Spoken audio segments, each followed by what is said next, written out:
How do you know when you're in an environment that isn't particularly good for the goals that you set?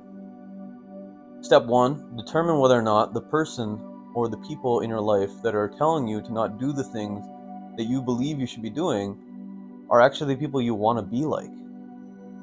And not in just one way, but in a couple of different ways. In the reasons that you are pursuing the things that you want to do in your life. And hopefully you've gotten there. If you haven't, there's plenty of YouTube videos on this channel that can help you align with your purpose and your emotional desire, soulful desires in life. But if you are pursuing that kind of that beautiful life, if you are pursuing that excitement in your life, then having people around you that are not guiding you in the way that you want, having people around you that don't have the grandeur that you want in your life, or the aspirations that you want in your life, I think it's very, very important to be able to turn that off, because frankly, losing those people, though sometimes it's quite easy, though sometimes it's not going to be a massive cost besides maybe some lonely nights, at the end of the day, having those people around is going to make it so that you at least have someone around.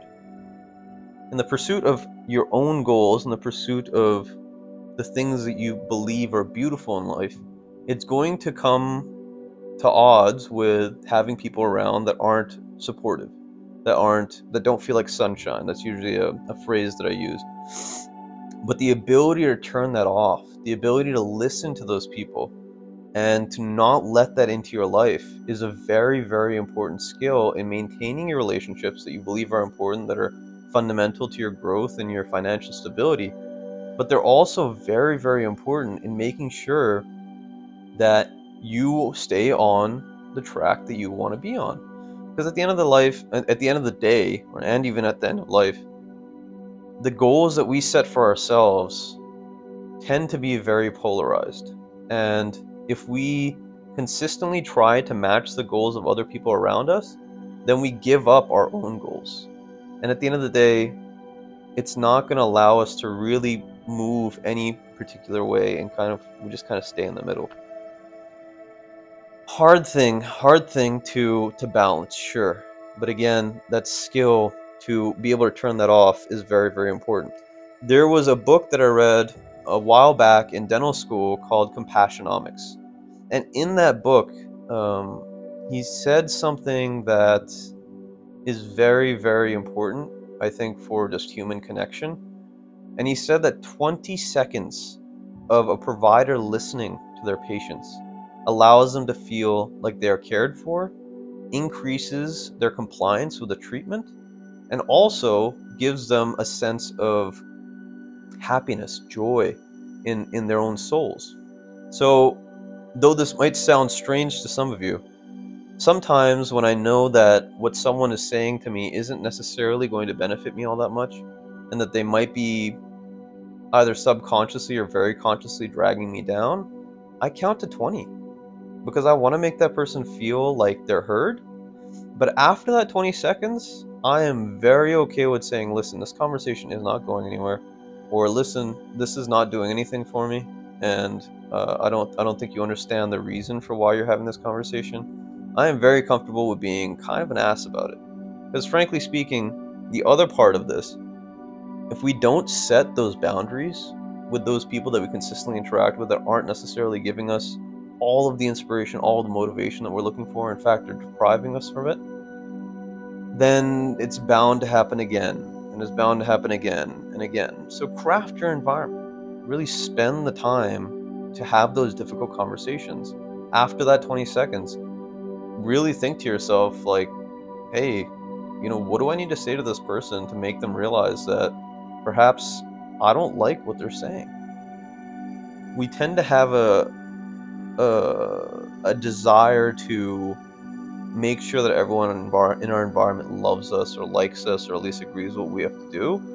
And as someone that is trying to inspire those same compassionate, kind people to go and pursue the beautiful things that only they can do in life because of their compassion, because of their awareness, I am always going to say to you, listen, spend time to allow yourself to grow. Spend time to have those difficult conversations. Spend time to set up that environment so that everything becomes a little bit easier for you as you pursue that that Mount Olympus goal, that lifelong kind of satisfaction goal. Because without it, we don't really stand for much. And I've seen a lot of people, a lot of really good, intelligent people kind of stuck in the middle and not really moving for the sake of allowing everyone else around them to be comfortable. Do I agree with it? No, not at all. To each their own, sure. But I'm going to tell you that you kind of have to pick a side. And if you're a compassionate, good person, I would say pick your side first. Pick your side first and be vehemently on your side. Like, put a firm foot down on the side that you believe in, because that's going to make the biggest difference. Like, your soul, your compassion, your aspirations in life form the world around you. Literally your world, literally, but also impact the world of the people around you. Right? When someone sees that you're compassionate and powerful and stern about your views, they gain tremendous respect for you. And that respect in you allows them to see that respect in themselves, and they will begin to feel that perhaps they should change. So a lot of food for thought for essentially manipulating your relationships in a not psychopathic way, in a very emotionally intelligent way, when you are pursuing goals that only you can really understand. And it's something that as I grow as a person, as I grow as an influencer, it's something that comes up in a lot of conversations. It's something that when people ask me, hey, Rob, what are you doing? What have you been up to? What have you been thinking about? It's something that comes up regularly to the point where I have a pretty firm grasp of how to get back on that horse and how to stay there while being fairly graceful.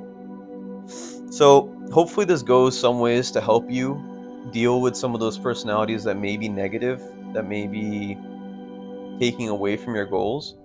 Because at the end of the day, for some small reasons, we still need those people around. We still need to have a community, a network that believes in us, that we're building up together. They're a part of your team. So hopefully this helps you. Hopefully it gives you something to think about at the very least. And as per usual, actualize your potential catalyst. This world needs you. If you have a second, smash that thumbs up.